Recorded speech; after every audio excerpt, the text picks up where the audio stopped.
My best dating advice to anyone, no matter how you look, how old you are, if you're dating men, be mean. Act like you don't. Show them the least amount of attention as possible. Like, this sounds crazy. It sounds crazy, right? But the more that you act like you don't want to do, the more that he wants you. Especially if you like overly attracted to this man. Like, you been want him, you been planning on that, you need that, you want that, you gotta have that. Act like you don't like that man. I told you they act standoffish on purpose. They do it on purpose. And this is from what I was talking about yesterday.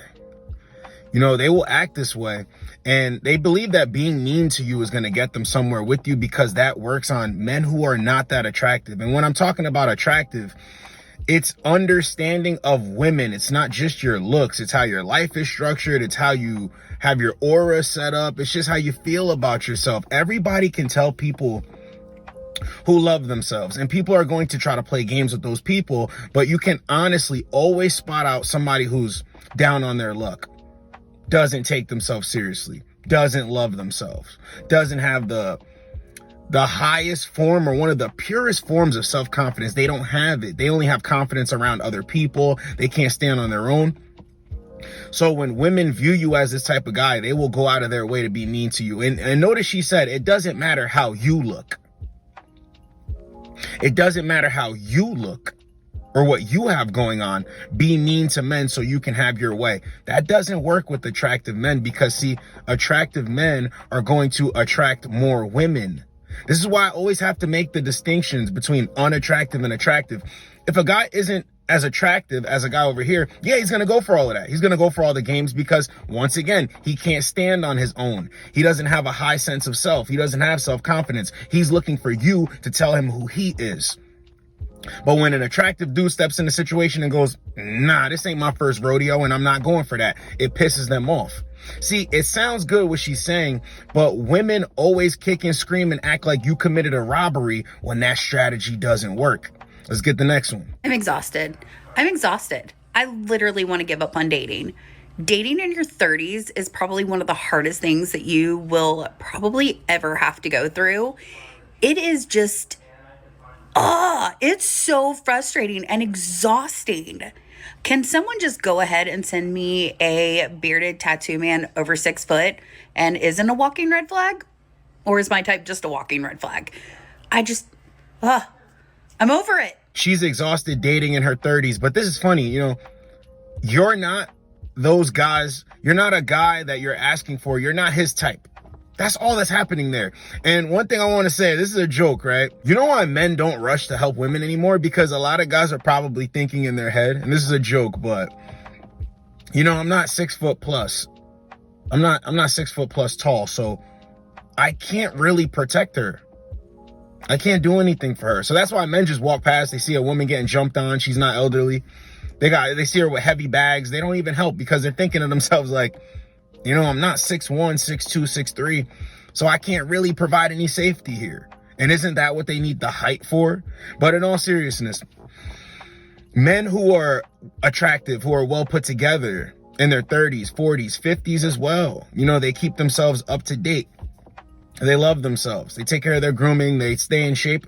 They can attract this. The minute you start dating older men, and I don't mean like crazy old, but just like, I don't know, like 5 to 10 years older than you, there's like no going back. They actually enjoy taking care of you. They actually enjoy like planning dates and like doing things to make you feel taken care of. It's just so attractive. There's just not a single part of me that's interested in a man in his 20s. I'm sorry, you're out. An older man will deal with a younger woman. And notice she said, you know, 5 to 10 years, but it can even go 15 to 20 years. It doesn't really matter. And she also said, you know, these guys are willing to take care of you. And this is the thing.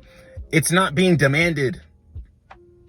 It's happening because women want that energy and they're allowing it to happen. The younger women, they're just happy to be a part of the ride. They're not nagging, complaining, off rip, making it an interview process and telling a man, you must do this because I've done this and I have experience in this and I'm ready for this and blah, blah, blah, blah, blah. No, it's kind of like, wow, the younger guys my age aren't able to do this. They aren't able to show me this treatment. I like this. As to where an older woman is saying, I've been through such bad treatment and I've had to be strong and independent. The young woman is saying, oh no, I've never had this and I like this and I do need this. So an older man would rather put his energy into that woman. So when they're out here thinking that, dating is hard in your 30s, 40s, and 50s, you're not supposed to be dating in your 30s, 40s, and 50s. And once again, there's nothing wrong with a woman being 30, 31, 32, 33, 34 out here dating. But the thing is, you're going to have to come into a man's life and make it better. You can't be out here with all this, I deserve this and I have these high standards. It's never going to work for you. Once again, three choices to make. Stay single, get with the guy who you're not really attracted to, that does view you as the prize, or get with a man that has self-respect, that you respect, that's attractive, that you're sexually attracted to, that you desire, and just cooperate. Just cooperate. These are the three options. But it's funny when they're like, it's hard to date out here as an older woman.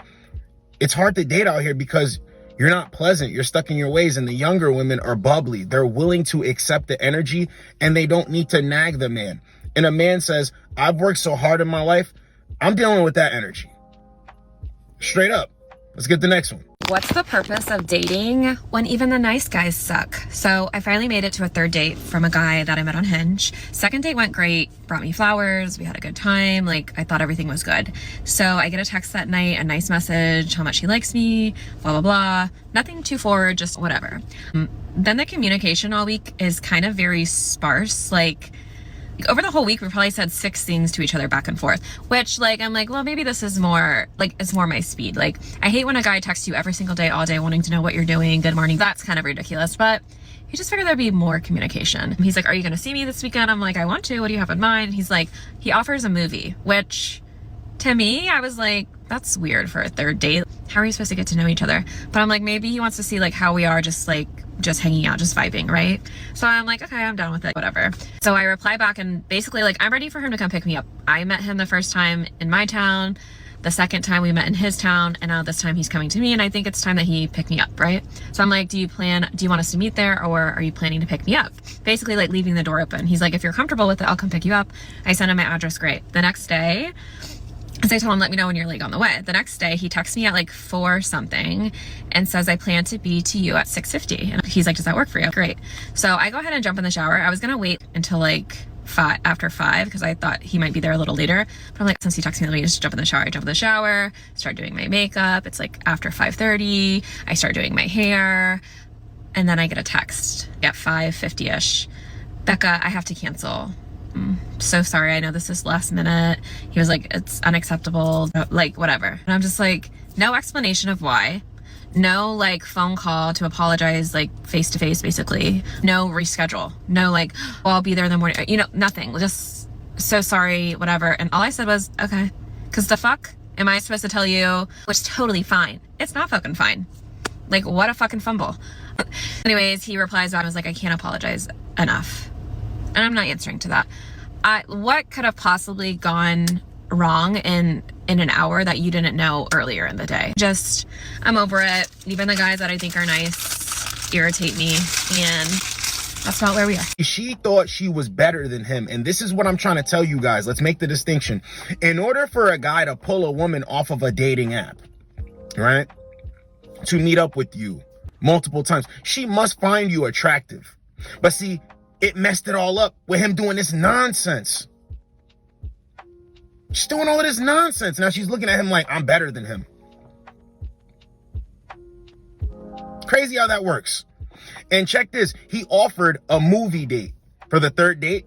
She's like, oh, I don't know how, we're going to get to know each other. But what's so funny? That date used to suffice.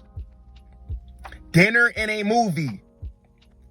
Now that's not a great date because we can't talk to each other and get to know each other. And the funniest part about this is if it was a guy that she had the hots for, she would already feel like she knows him by the second interaction, even the first interaction. I tell you guys all the time, play FaceTime, voice notes, especially on dating apps.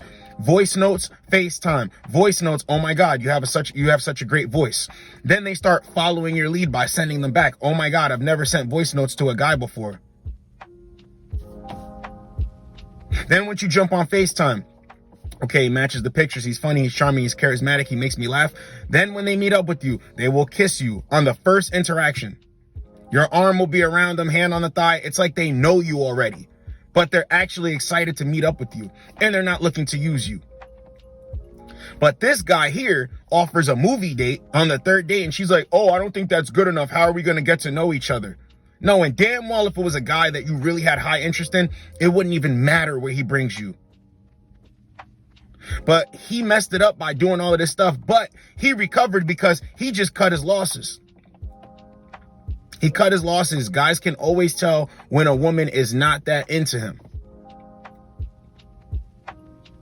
And that also helps you stay attractive as well as become attractive in the first place, because when you deal with women who do like you like that, you only have one reality.